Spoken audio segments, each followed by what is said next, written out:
يا أيها الذين آمنوا اتقوا الله وقولوا قولا سديدا يصلح لكم أعمالكم ويغفر لكم ذنوبكم ومن يطع الله ورسوله فقد فاز فوزا عظيما أما بعد فإن أصدق الحديث كتاب الله وخير الهدى هدي محمد صلى الله عليه وعلى آله وسلم وشر الأمور محدثاتها فإن كل محدثة بدعة وكل بدعة ضلالة وكل ضلالة في النار إياذا بالله من النار.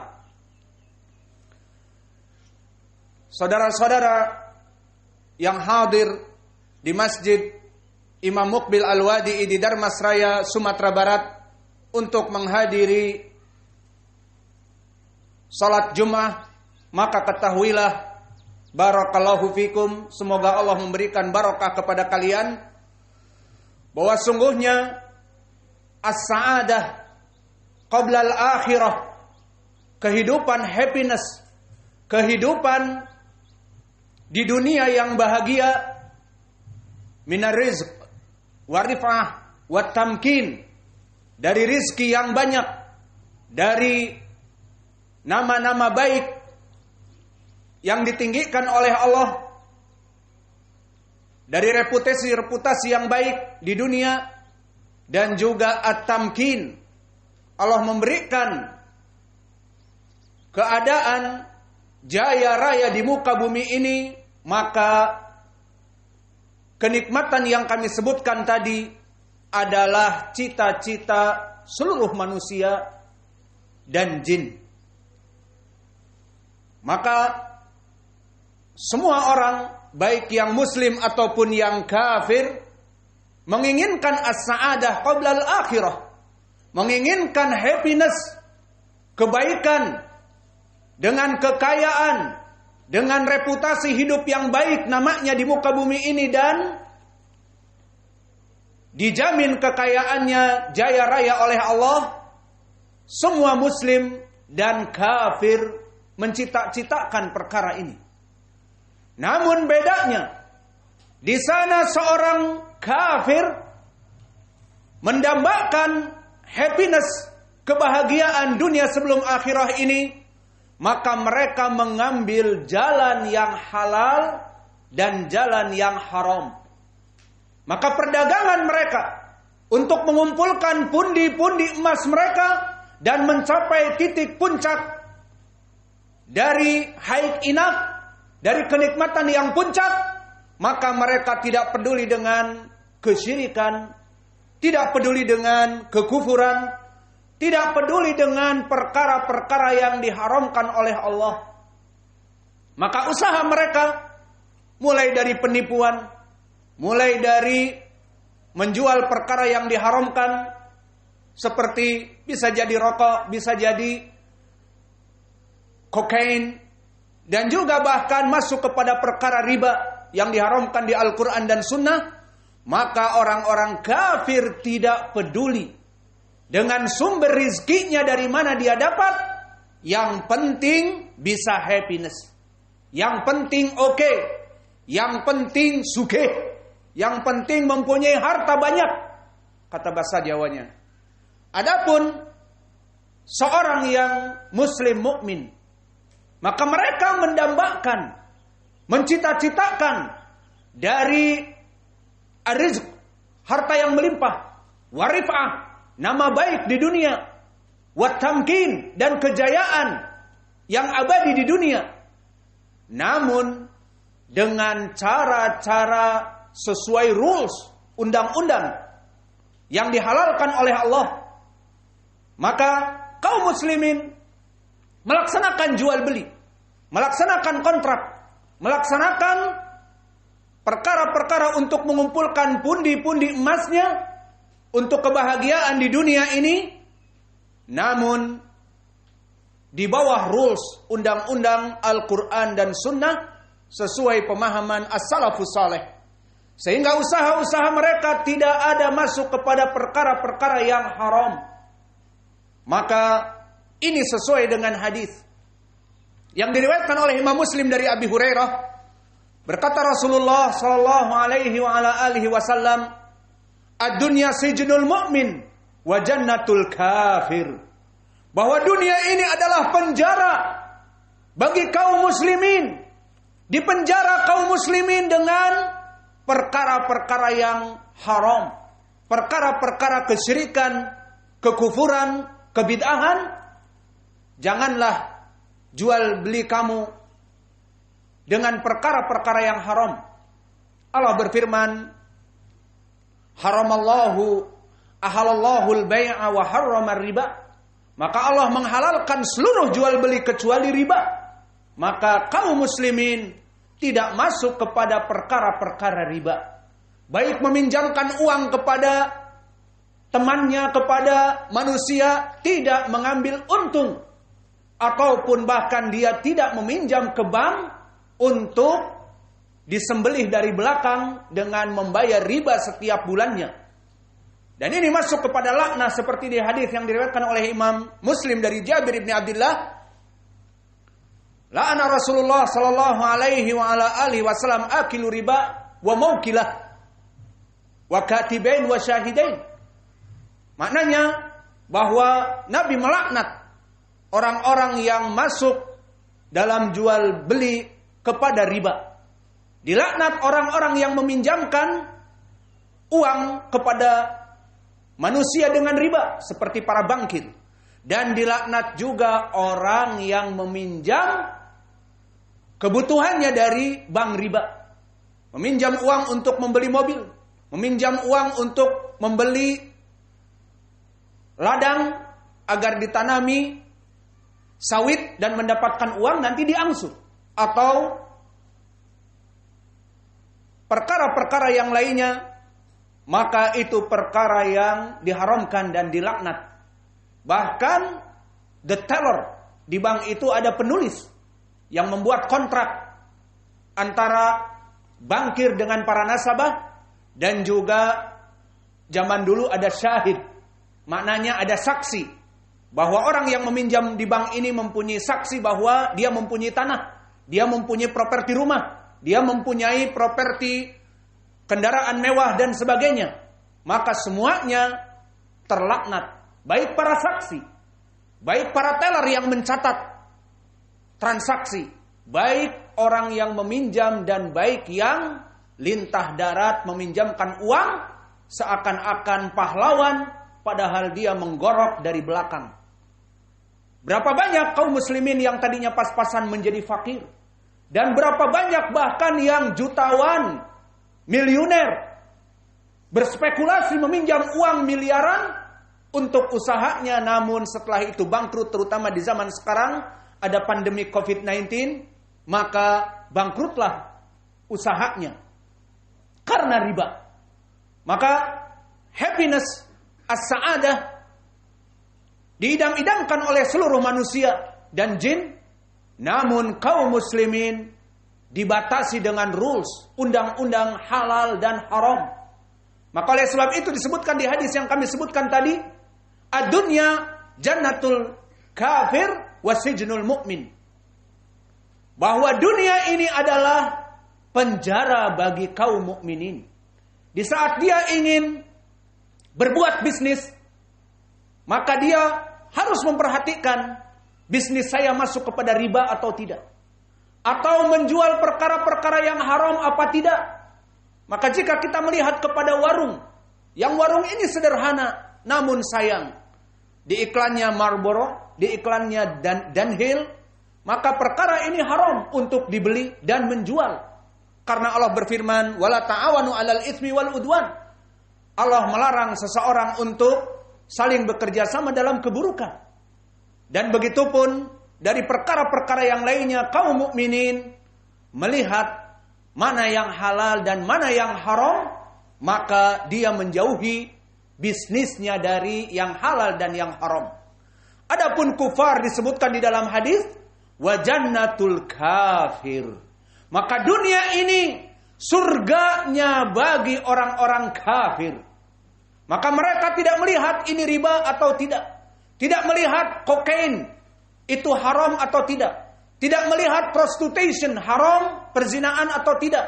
Yang jelas menghasilkan pundi-pundi emas yang banyak, halal atau tidak, maka mereka tidak peduli. Maka inilah gambaran yang contradiction antara seorang mukmin bagaimana mencari rizkinya dengan orang-orang kafir dalam mencari harta kekayaan mereka untuk kebutuhan di dunia. Maka oleh sebab itu, setelah kita mengetahui bahwa orang-orang mukmin dan muslim dan kita masuk kepada muslimin dan insya Allah masuk kepada mukminin dan muhsinin diharapkan, maka kita mencari sumber rezeki-rezeki kita yang halal-halal saja. Namun kadang-kadang dibisiki oleh syaitan, rezeki yang halal ya paling cukup untuk makan satu hari, mendapat sehari 150 dari hasil kerjanya, atau 100, atau mungkin 50, maka hanya untuk cukup makan satu hari. Namun kita meyakini bahwa Allah Jalla wa'ala adalah zat yang satu-satunya yang memberikan rizki kepada kita. Maka rizki kita tidak akan pernah tertukar seperti sendal yang tertukar di masjid. Maka rizki kita tidak pernah, never ever. Maka jangan takut wahai kaum muslimin, wahai kaum mukminin, jika kalian hanya mengambil harta-harta yang halal saja, maka jika Allah memberkahi, pasti Allah akan memberikan kecukupan. Maka oleh sebab itu, kita yakini bahwa Allah tidak akan pernah lupa dari rizki kita. Meskipun kita dalam keadaan fakir, miskin, namun Allah tidak akan pernah lupa untuk memberikan rizki hari ini kepada kita. Karena Allah berfirman, "Wa ma min dabbatin fil ard illa 'alallahi rizquha wa ya'lamu mustaqarraha wa mustawda'aha kullun fi kitabin mubin." Maka Allah berfirman, tidaklah dari manusia dan binatang-binatang yang melata dan jin di muka bumi ini yang dia itu hidup, Allah berikan kehidupan dan hidup di muka bumi ini, baik muslim, baik kafir, maka pasti Allah memberikan rizki kepadanya.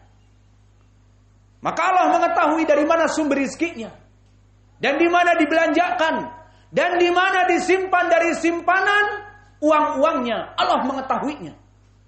Maka kullun fi kitabin mubin, semuanya telah tertulis di lauh mahfuz, bahwa setiap orang mempunyai rizkinya masing-masing. Maka oleh sebab itu, wahai kaum mukminin, janganlah kalian putus asa dari sumber rizki kalian. Setiap orang sudah ada jatah dari rizki-rizkinya. Selain itu, di dalam ayat yang lain Allah sebutkan bahwa di dalam ayat ini Allah menjelaskan setiap manusia pasti ada rizkinya. Maka selain itu, Allah menjanjikan pembagian rizkinya itu sangatlah kuat. Maka tidak pernah Allah absen dari pemberian rizkinya. Tidak pernah Allah absen kepada si fulan. Mana rizki si fulan? Waduh, kehabisan. Di gudang habis rizkinya dia.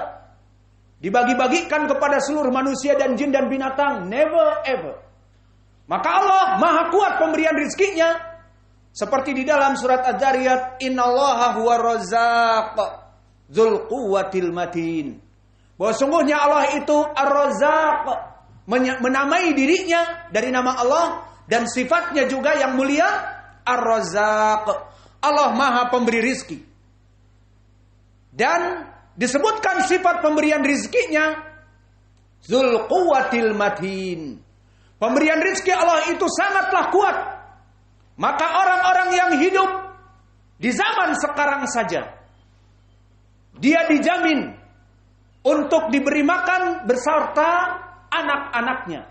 Bahkan jika dia menikahi 4 istri, maka keempat istrinya Dan dari keempat istri mempunyai anak-anak yang banyak, semuanya akan diberikan rizkinya.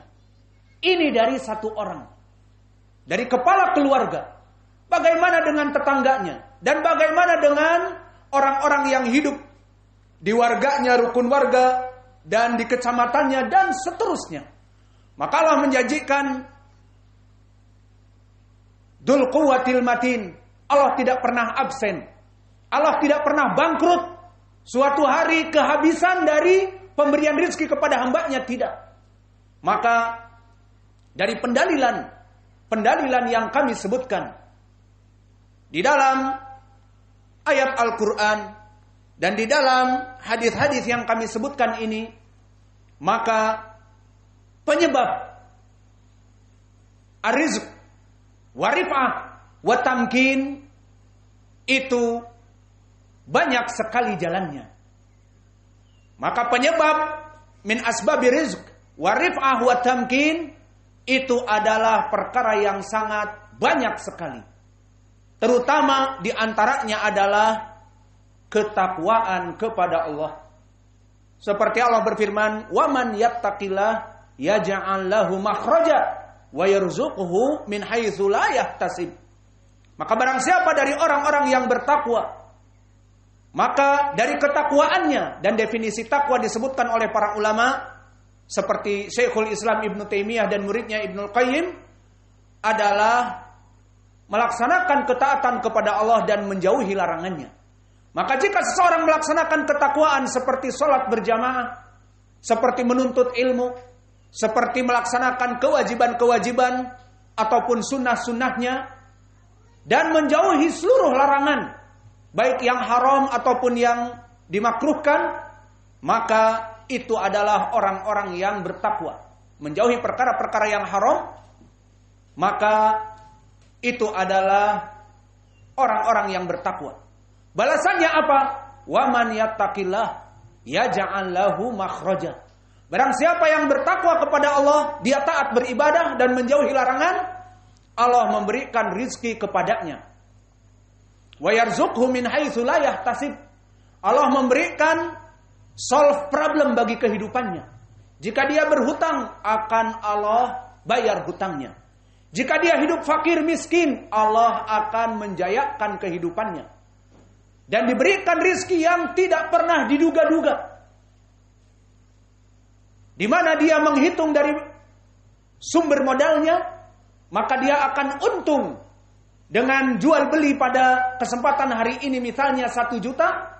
Ternyata karena ketakwaannya dia mendapatkan berlipat ganda 3 juta, 5 juta.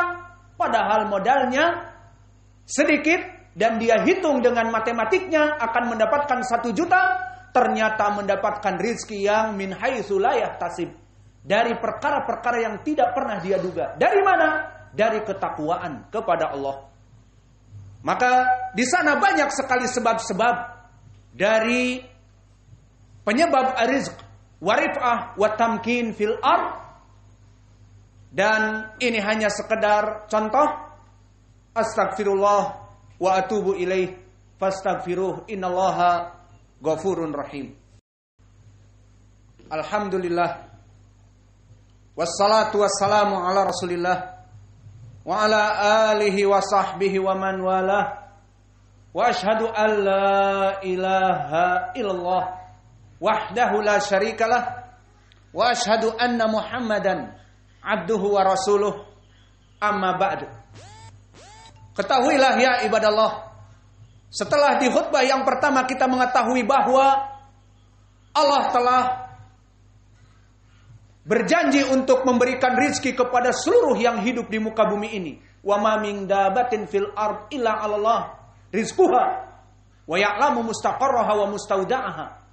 Dan Allah telah menyebutkan bahwa sifat pemberian rizkinya sangat kuat. Innallaha huwa razzaq dzul quwwatil matin. Maka dari penyebab seseorang diberikan rizki yang melimpah, diangkat namanya, mempunyai reputasi yang baik, dan dijayakan kehidupannya kaya raya, jaya raya, dijamin dia dan istri-istrinya dan anak-anaknya dalam keadaan kebahagiaan dari penyebab-penyebab yang sangat banyak. Maka di khutbah yang kedua ini kami misalkan setelah tadi takwa, di khutbah yang pertama, maka juga an-nikah.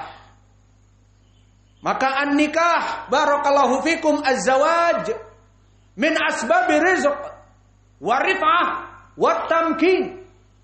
Maka pernikahan adalah penyebab seseorang dijayakan, dikayakan, ditambah rizkinya dengan pernikahan. Pendalilannya banyak di dalam Al-Quran wa sunnah. Wa dalilu fil Quran kama qala ta'ala fi kitabihil karim. Wa ankihul ayyama minkum wassalihina min ibadikum wa imaikum iyakunu fuqara'a yughnihimullah min fadlih. Maka di dalam ayat ini wa ankihu, maka nikahlah kalian al-ayyama. Ma makna al-ayyam? Al-ayyam jamak dari ain. Wal ain bimakna al-azabah. Idan al-ain mutlak, al-azabah lidzakar walil unsa. Maka maknanya al-ayyam jamak dari ain, laki-laki ataupun perempuan sama yang tidak menikah. Maknanya bisa jadi bujangan tidak menikah. Bisa jadi dia sudah menikah dan cerai, janda ataupun duda. Maka selama dia tidak menikah dinamakan dengan aim. Maka Allah berfirman, wa ankihul ayyama minkum. Maka nikahlah wahai para laki-laki dan perempuan yang belum menikah. Al-ain. Namun makna di sini pun menjadi meluas bagi mereka orang-orang yang menikah namun belum sampai kepada kuota yang ditentukan untuk laki-laki, yakni 4. Karena nanti akan disebutkan di dalam ayat Al-Quran bahwa laki-laki yang diinginkan dengan diperintah menikah adalah 4.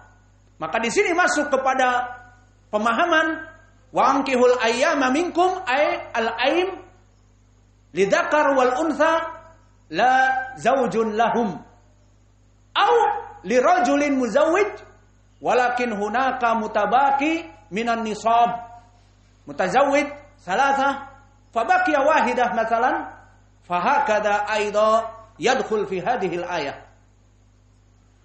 Maka wa ankihul ayyama minkum wassalihina min ibadikum wa imaikum, aina wajhud dalalah? Mana poin pendalilan bahwa menikah bagi para bujang ataupun bagi laki-laki yang menikah belum sampai kepada kuota akhirnya, baru 2, baru 3, belum 4, dijanjikan oleh Allah rizki yang banyak. Dari mana pendalilannya? Lafaz yang datang setelahnya, iyakunu fuqara'a yughnihimullah min fadlih. Mana wajah pendalilan? Sebelum kita terjemahkan, kita masuk kepada i'rab Al-Quran. In dinamakan adatu syartiyah, adalah pensyaratan, bimakna jikalau, bahasa Indonesianya. In yakunu fuqara'a. Yakunu fuqara'a di sini fi'lun mudhari' dan yakunu adalah membutuhkan kepada ismun kana dan khobar kana. Maka yakunu ismun kananya adalah hum an-nakihun. Maka mereka, jikalau mereka orang-orang yang menikah fuqara'a dalam keadaan fakir, maka fuqara'a mansub dikarenakan khobar kana. In yakunu fuqara'a, disyaratkan jika mereka orang-orang yang fakir kemudian menikah. Ini dia syarat. Orang yang fakir kemudian menikah, maka syaratnya menikah dari orang-orang yang fakir ini. Apa jawab syarat? Maka jumlah yughnihimullah min fadlih adalah fi mahallil jazm jawab asyart. Maka jawabnya Allah pasti akan menjadikan mereka orang-orang yang menikah tadi dalam keadaan fakir menjadi kaya raya, jaya raya. Maka dari sini ya ibadallah, menjadi pendalilan bagi kita dari segi pemahaman lughah Arabiyah, dari segi i'rab, bahwa iyakunu fuqara'a yughnihimullahu min fadlih, kita artikan sesuai dengan i'rab, disyaratkan barang siapa orang yang fakir namun menikah, kefakirannya akan di-upgrade, akan diangkat menjadi kaya raya. Dan itu hak. Meskipun dia menikah jauh di tempat orang lain misalnya, tidak ada bapak ibunya yang membiayai dia, tidak ada sanak keluarganya yang membantu pernikahan. Seperti saya menikah di Yaman, alhamdulillah tidak meminta 1 rupiah pun kepada orang tua dan kepada saudara, padahal mereka mampu, alhamdulillah. Namun keyakinan kepada ayat ini, iyakunu fuqara'a yughnihimullah min fadlih, maka kemudian Syekh kami Mukbil memberikan jatah makanan dari makanan-makanan Arab seperti tepung dan yang lainnya, minyak, beras. Kemudian setelah itu diberikan uang $3.000 pada saat itu sekitar sepertiga dari $100, $30. Maka sekarang mungkin sekitar 400.000. Alhamdulillah. Makan sebulan 400.000 ditambah makanan pokok dari ma'had dan belajar dan bertakwa kepada Allah, maka yughnihimullah min fadlih. Padahal kita fakir, tidak mempunyai apa-apa. Namun alhamdulillah, semakin hari semakin jaya raya dan kaya raya. Dan sekarang pun seperti kalian ketahui, kita mempunyai 3 istri dan 11 anak, maka sampai this time tidak ada dari mereka kelaparan. Bahkan kejayaan dan kejayaan. Itulah salah satu contoh bahwa pernikahan adalah syarat bagi seseorang, meskipun dia fakir, iyakunu fuqara'a, jawabu syaratnya yughnihimullah min fadlih, pasti Allah akan memberikan rizki kepadanya. Kemudian di sana banyak athar-athar dari para sahabat, walakin sanaduhu fihi maqam. Telah berkata Ibnu Abbas, az-zawad min asbabi rizq, tsumma qara'a hadhil ayat. Walakin fi sanadihi Abu Talha atau Talha lam yasma min Ibni Abbas. Ali ibn Talha lam yasma min Ibni Abbas. Dan begitu pun datang dari Ibnu Mas'ud. Namun sanadnya tidak begitu jelas. Yang jelas ayat ini dhahir maknanya dari segi i'rab, bahwa iyakunu fuqara'a yughnihimullah min fadlih. Jika kalian fakir miskin, menikahlah, kalian pasti akan kaya raya. Dan ayat ini bersifat umum. Iyakunu fuqara'a, yakunu dhamiruhu waw ay al-mutazawwijun fayufidul umum. Mutazawwij marrah wahidah atau mutazawwij wa huwa indahu thalathah, indahu zaujatan, yufidul umum. Yughnihumullahu min fadlih, idan man arada al-ghina indahu thalatha zaujah tazawwaj arba'an fa innallaha yughnik wa yughnik over and over again. Allah akan menambah. Punya 2 istri, menikah lagi menjadi lebih kaya. Punya 3 istri, menikah lagi akan lebih kaya. Punya 4 istri, menikah lagi haram, tidak boleh. Maka di dalam ayat ini jelas pendalilannya. Wa hunaka dalilun akhar minas sunnah. Dan di sana hadis yang diriwayatkan oleh Imam At-Tirmidzi dari sunnah. Qala Tirmidzi haddatsana Qutaibah wa huwa ibnu Sa'id. Haddatsana Laits wa huwa ibnu Sa'ad. An Ibni Ajlan wa huwa Muhammad ibnu Ajlan. An Sa'id an Muhammad ibni Ajlan an Sa'id al-Maqburi an Abi Hurairah. Berkata Abu Hurairah meriwayatkan dari Nabi Muhammad sallallahu alaihi wa ala alihi wasallam, salasatun haqqun 'alallah aunuhum. Salasatun haqqun 'alallah aunuhum. 3 perkara, 3 manusia yang Allah mewajibkan atas dirinya untuk menolong mereka dan menjayakan mereka dan melimpahkan rizki kepada mereka. Apa? Pertama, al-mujahid fi sabilillah. Maka orang-orang yang berjihad di sisi Allah, Allah akan memberikan rizki kepadanya untuk memberi senjata, untuk membeli kendaraan, untuk berjihad dan sebagainya. Dan yang kedua, al-katib.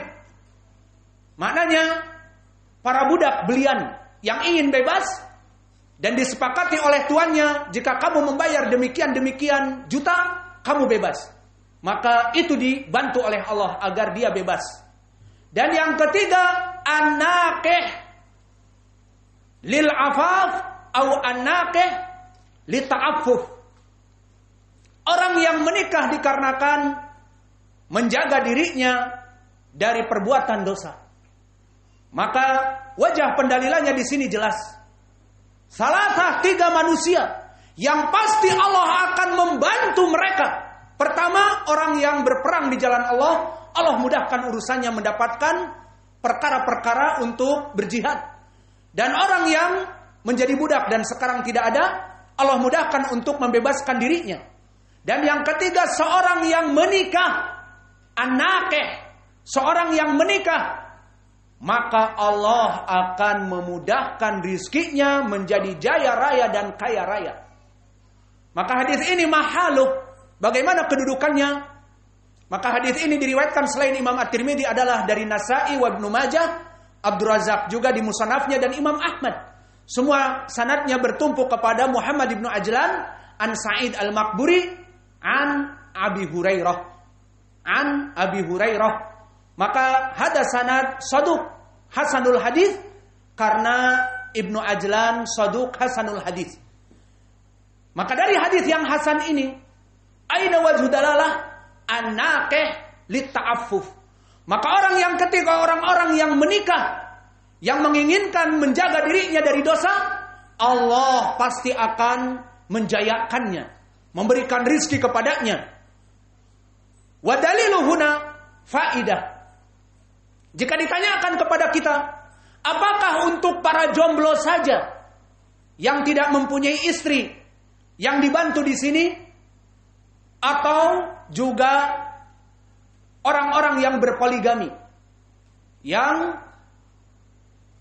mempunyai istri-istri, apakah masuk kepada perkara di dalam hadis ini? Jawabnya na'am.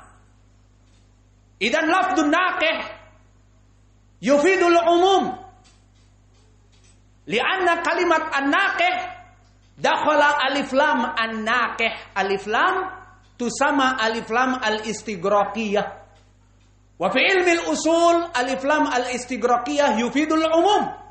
Padanya alif lam al-istighraqiyah di lughatil arabiyah dari jenis alif lam istighraqiyah di ilmi usul al-fiqh yufidul umum.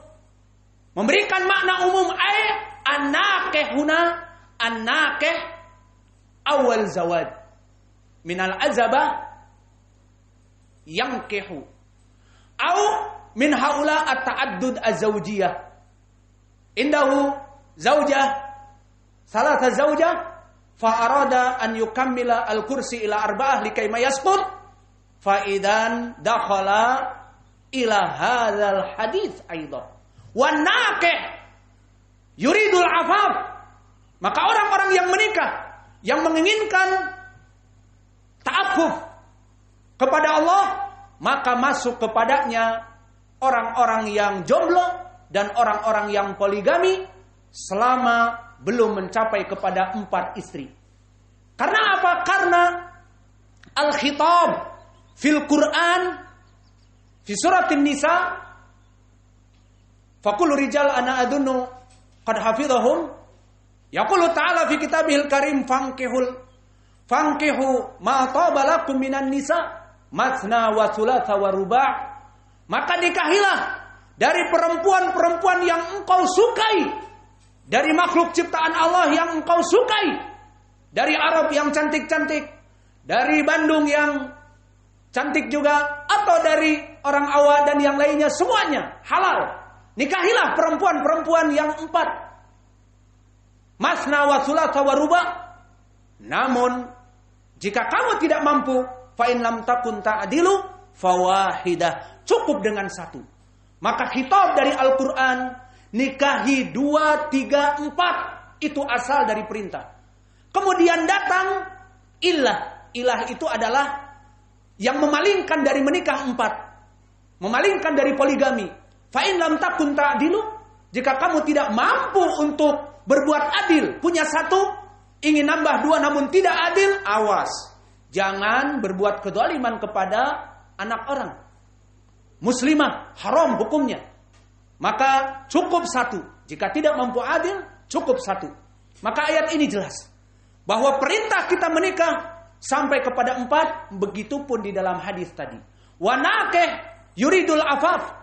Orang-orang yang menikah, maka masuk kepadanya perintah menikah 1 sampai kepada 4. Maka orang-orang yang poligami pun masuk kepada perkara seperti ini.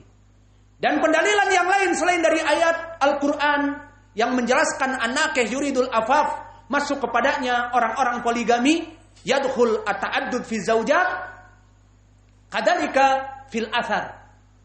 Athar akhrajahu Imam Al-Bukhari, sahih, athar sahih. An Ibn Abbas. Hina qala li Sa'id ibn Jubair min tilmid Ibn Abbas, hal tazawwaj? Wahai Sa'id ibn Jubair, apakah kamu sudah menikah? Adahir tazawwaj al-ula aw thaniyah aw thalithah? Al-muhim as-su'al am. Hal tazawwaj? Takdiruhu hal tazawwaj al-ula aw thaniyah aw thalithah?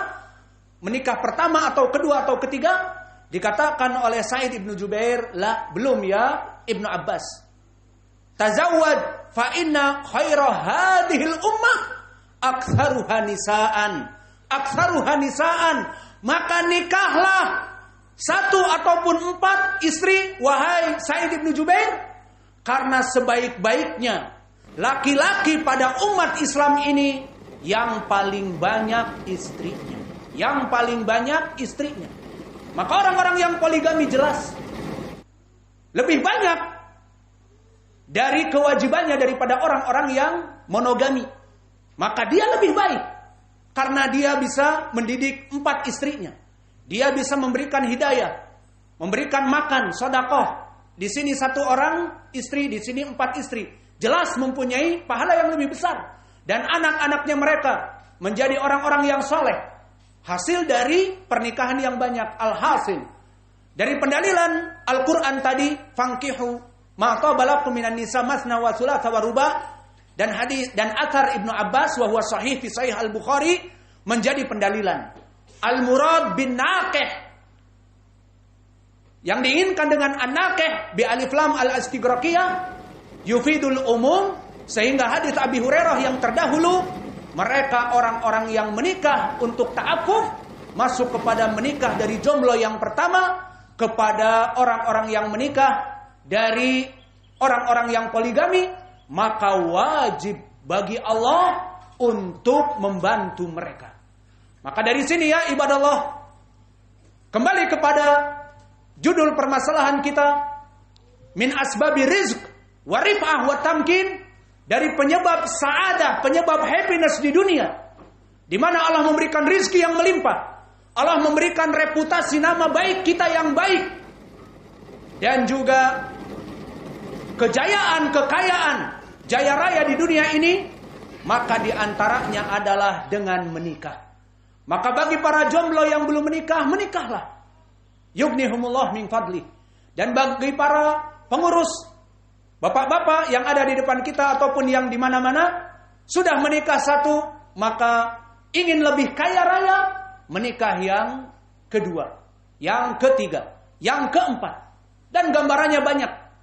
Beberapa dari saudara kita menikah 1 istri, 2 istri, lebih kaya. Dan bahkan akhirnya dia menikah janda, rangkayo, punya perusahaan, punya sawah ladang yang luas dari sawit, maka dia akan lebih kaya, mempunyai mobil, mempunyai sawah ladang dan sebagainya. Ini adalah perkara dari segi akal dan perkara dari segi pendalilan Al-Quran dan Sunnah. As'alullah al-karim Rabbal arsil azim an yuwafiqana bikulli ma yuhibbuhullah wa yardah.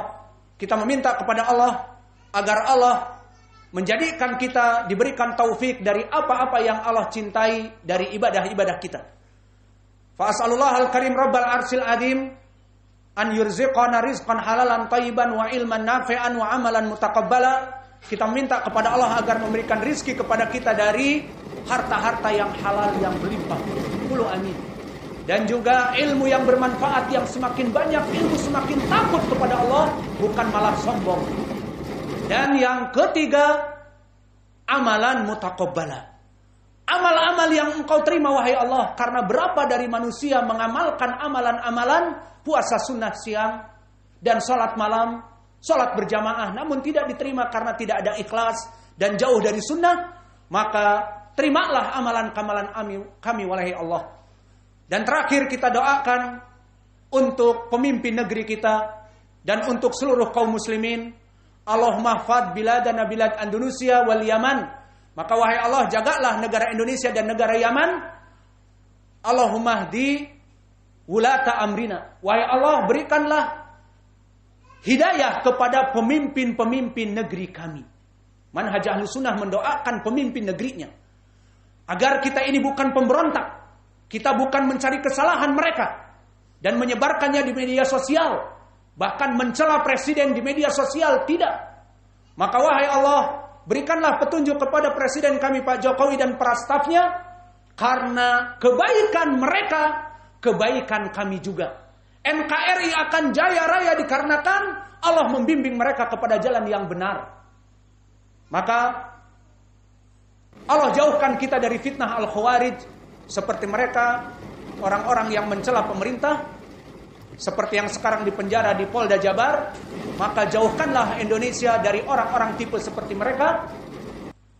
Rabbana atina fid dunya hasanah wa fil akhirati hasanah wa qina adzabannar wa aqimus shalah.